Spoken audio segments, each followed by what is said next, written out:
4 horas mais 28 minutos, de volta aqui com o Bandeirantes Acontece. O nosso entrevistado já está aqui na ponta da linha, mas antes passar aqui mais informações para o nosso ouvinte. O túnel Max Pfeffer está fechado dos dois lados, alagou tudo. Informação da Ana Paula Rodrigues. A Rebouças fechada na altura da Henrique Schaumann.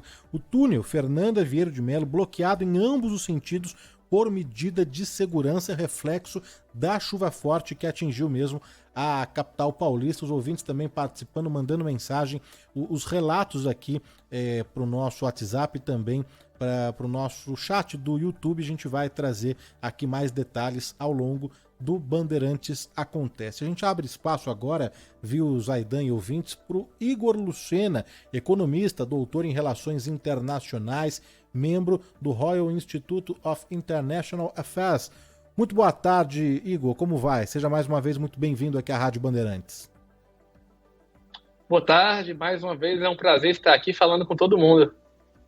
Igor, a gente traz a notícia, né? O presidente Jair Bolsonaro afirmou hoje, mais cedo, em cerimônia no Palácio do Planalto, que espera que a Petrobras retorne aos níveis da semana passada em relação ao preço dos combustíveis, né? Ele citou a redução recente dos preços do barril de petróleo e repetiu as críticas que vem fazendo a política de preços da Petrobras de repassar para o mercado interno, o mercado doméstico, as oscilações de preços no mercado internacional, né? Vários fatores levaram à queda dos valores das negociações do petróleo. O que está acontecendo no mercado do petróleo, hein, Igor? Bom, é importante a gente falar que o mercado de petróleo ele tem vários fatores que influenciam diariamente suas operações. A gente viu uma subida dramática, né, chegando até os $133 do barril. Quanto mais agressiva se tornava a questão na Ucrânia e quanto mais complexa se tornava as sanções econômicas. Agora, o que a gente está vendo é que com a intensa negociação da Rússia e da Ucrânia em relação a um acordo, né, para encerrar a guerra especificamente, e uma abertura do presidente Zelensky, onde não haverá provavelmente a ascensão da Ucrânia à OTAN. Entretanto, a União Europeia já aceitou a sua candidatura. Isso significa que, na prática, alguns termos desse acordo de paz já estão sendo colocados. E os investidores internacionais avaliam que existe a possibilidade dessa guerra chegar ao fim. Alguns analistas acreditam que em maio, provavelmente, a gente vai ter um desfecho disso. Então, de uma maneira prática, os investidores veem que o barril de petróleo vai se tornar algo mais estável e que há a possibilidade, pelo menos, das sanções relacionadas ao petróleo serem retiradas pelas nações ocidentais. Eu, particularmente, não acredito que essas sanções devam cair ao longo do tempo. Acho que a Rússia ainda vai sofrer bastante com isso. Mas a queda que nós vimos recentemente é basicamente uma antecipação dos investidores de que o conflito na Ucrânia pode realmente estar chegando próximo do fim. Então, quando a gente fala de fim do conflito, a gente está falando de estabilidade nos mercados. E estabilidade nos mercados faz com que o barril do petróleo tende a voltar a patamares mais abaixo dos $100, né? Algo mais normal. Lembrando que antes desse conflito, o barril do petróleo estava operando por volta de $95, $96 no mercado internacional. Ô Igor, há muitas dubiedades no discurso do Zelensky, né? Não há dúvida. Ele muitas vezes até se contradiz. Fala uma coisa e 2 horas depois fala o oposto. Até pela torrente de emoções que ele tá vivendo, né? Ele está em meio a morte, sofrimento, destruição. A Rússia reiterou que todos os seus objetivos continuarão sendo buscados e que ela não abre mão de nenhum deles. Então você tem razão quando mostra cautela, né, na hora de avaliar mudanças drásticas no cenário. Acho que vai demorar mais tempo. De qualquer maneira, o consumidor aqui no Brasil, ele faz a pergunta básica. E eu queria muito que você nos trouxesse a resposta lógica, né, do funcionamento do mercado e a maneira como a Petrobras estabelece preços. Porque o consumidor, ele fala, bom, o barril ficou muito mais caro e os combustíveis ficaram muito mais caros, acompanharam esse movimento. De repente, desaba o preço do barril, claro que não é uma coisa, uma tendência, é uma circunstância, pode voltar a subir amanhã, mas desaba o valor do barril e o preço não cai, o preço do combustível não cai aqui dentro. E o consumidor fica irado e perplexo. Qual é a lógica de a Petrobras anunciar um aumento com base na elevação do preço do barril, que faz todo sentido, mas não fazer o movimento oposto quando cai o preço do barril e cai drasticamente? Bom, é importante a gente falar um pouquinho sobre por que é que o preço do petróleo no Brasil, toda essa questão de autossuficiência, qual o sentido de tudo isso que a gente escuta do ponto de vista político, seja da esquerda ou da direita. Quando a gente fala de autossuficiência de petróleo, a gente não está mentindo. A gente tem uma autossuficiência de petróleo. Agora, nenhum de nós, nem eu, nem você, nem o nosso ouvinte, pega no posto de gasolina petróleo e coloca no seu carro. A gente consumimos de fato derivados do petróleo, né? O óleo diesel, a gasolina, o próprio gás de cozinha. Esses derivados, nós não somos autossuficientes, longe disso. O Brasil, ele importa gasolina, o Brasil importa diesel, nós exportamos o nosso petróleo, que é um petróleo de uma qualidade não tão boa, é um petróleo que precisa de uma grande capacidade de refino. Isso significa que a política de paridade de preços, ou seja, a gente cobrar preços baseados no dólar e no barril do petróleo, tem sentido econômico para a Petrobras. O outro ponto que é importante a gente falar é o Brasil, ele tem cerca de 30 empresas que fazem a perfuração de petróleo e a extração. Agora, das nossas refinarias, que efetivamente transformam o petróleo em gasolina ou diesel, a Petrobras é dona de mais de 85%. Ou seja, ela tem na prática o monopólio operacional dos combustíveis. Por isso que a gente fala sobre a Petrobras vai reajustar o preço. Porque quando você tem um histórico de poder vender gasolina e diesel mais barato do que o preço de custo, isso já aconteceu no passado, você praticamente afugenta qualquer investidor de investir bilhões de reais em refinarias.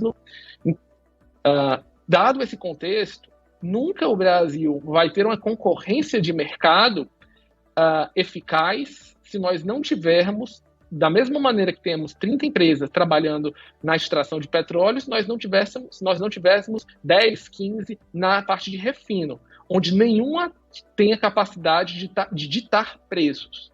Enquanto essa realidade não mudar, o Brasil sempre vai ficar preso nessa realidade, onde sobe o barril de petróleo, sobe o dólar, exatamente como você falou, o preço sobe. Agora, quando cai, não necessariamente isso está ocorrendo. Isso ocorre por quê? Porque quando você tem uma empresa monopolista na realidade, ele dita preços, ele sobe e desce baseado na sua conveniência de caixa, porque ele não tem concorrência. E esse é o principal problema que os brasileiros enfrentam e nós vamos enfrentar durante muito tempo. Ou o Brasil passa a ter concorrência no refino do petróleo, para sempre nós vamos ficar nas mãos da Petrobras. Então, agora, de curto prazo, não tem muito o que fazer, além de tentar colocar algum subsídio durante esse período de guerra, tentar amenizar esse aumento. Mas no longo prazo, ou o Brasil passa a efetivamente discutir sobre o mercado de refino, ou nós vamos ficar nos próximos 10, 15, 20 anos sempre presos ao monopólio de uma empresa. E isso é inadmissível para um país do tamanho do Brasil e com todas as capacidades de ter um livre mercado nesse setor. Perfeito, Igor, porque a mudança em 97, oficialmente você tem o fim do monopólio, né, que era total, mas na verdade no refino a Petrobras tem o controle absoluto do mercado, porque além do percentual altíssimo, 85%, como você frisou, as maiores refinarias estão com ela. E agora fica uma outra questão, Igor, eu quero muito saber a sua opinião, porque a Petrobras, claro, ela tem acionistas, inclusive no exterior, tanto que ela teve que fazer aquele acordo, né, nos Estados Unidos, quando os acionistas lá foram à justiça por conta daquela roubalheira que houve na Petrobras. E ela fez aquele acordo, etc. E ela tem acionistas, tem de distribuir os dividendos, está tudo certo. Porém, ela tem condições muito privilegiadas em relação a outras companhias. Como você frisou, você acabou de mostrar o tamanho desse privilégio. Ela determina preços. Você acredita, e se tem há 70 anos, você pega relatos de quando a Petrobras é fundada, em 53, já havia discussão. Deve ser do Estado, deve ser privado, deve ter concorrência, não pode ter concorrência, deve ser monopólio, não deve ser. 70 anos depois, o debate não saiu muito disso. Continua a discussão, deve ser privatizada, não deve privatizar outros setores, o refino, por exemplo, como você acabou de frisar, a participação de outras empresas, concorrência. Olhando o cenário político, o Congresso Nacional, você acredita que nós teremos uma mudança nesse cenário?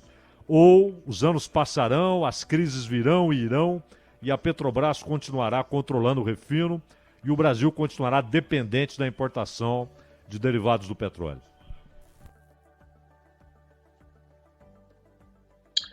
Olha, a gente tem dois caminhos básicos para resolver esse problema. O primeiro, já foi feito no passado, é estatizar totalmente a empresa e segurar preços. Isso foi um desastre. No final, a empresa quase quebrou. E no final, a legislação brasileira coloca que se um estatal, ou quando o governo é o acionista majoritário, tem problemas, ela obriga o governo a bancar esse custo. Então, o custo é terminando para os brasileiros, o que é ridículo. Ou nós temos uma outra conversa. E eu acho que é uma ação muito mais interessante, que seriam mudar o marco regulatório, permitindo que tenhamos no Brasil mais refinarias, fazendo com que a Petrobras vendesse sua participação de refinarias, ou colocando limites, onde ela pudesse ter, sei lá, no máximo 20% da capacidade de refino. A gente teria que alterar fundamentalmente o privilégio existente dela ditar preços. Isso não é tão absurdo. Você vê países bem menores como o Reino Unido, a França, onde você tem concorrência básica em todos os setores de refino e de extração. Se nós fizemos isso, por que não fazer agora? E eu acho que o momento de onde a gente está vendo postos de gasolina no norte do Brasil já vendendo gasolina, o litro da gasolina a R$10, é um momento mais crítico. E é tão crítico que ele afasta da população aquele sentimento errôneo para o século XXI do antigo petróleo é nosso, Petrobras 100% pública. Isso pode ter funcionado no passado. Hoje não tem mais espaço. Hoje as pessoas estão com raiva de ter uma empresa que coloca preços absurdos e você não tem nenhuma opção de ir no concorrente. Então, do meu ponto de vista, esse é um debate que tem que estar colocado, principalmente agora na eleição presidencial. Isso pode ser feito de diversas maneiras. Você pode fazer uma mudança regulatória, você pode fatiar a própria Petrobras, isso é uma possibilidade, você pode dividi-las em várias empresas. Vamos lembrar aqui que nos Estados Unidos, a família Rockefeller, quando tinha a antiga Standard Oil, o monopólio era tão grande que ela foi fatiada em 32 empresas nos Estados Unidos para que houvesse concorrência. Então, governos, instituições públicas têm que prezar pelo direito concorrencial e pelo bem-estar dos consumidores. Então, é óbvio que o bem-estar do consumidor não está sendo maximizado. A gente não pode colocar os interesses de uma empresa pública ou privada acima dos interesses da sociedade.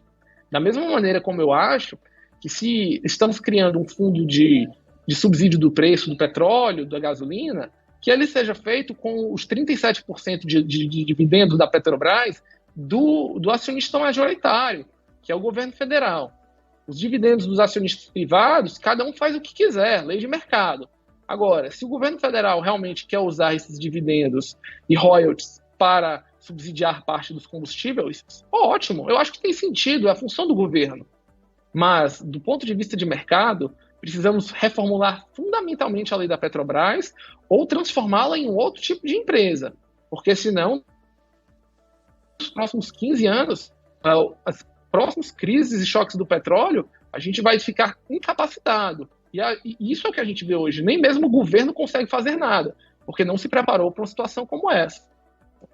E a função de todo governo é se preparar para problemas futuros. Caso contrário, país nenhum precisa de governo. Conversamos aqui na Rádio Bandeirantes com Igor Lucena, economista, doutor em Relações Internacionais, para tentar entender um pouquinho do que está acontecendo com o petróleo. Obrigado mais uma vez por atender aqui a Rádio Bandeirantes, viu, Igor?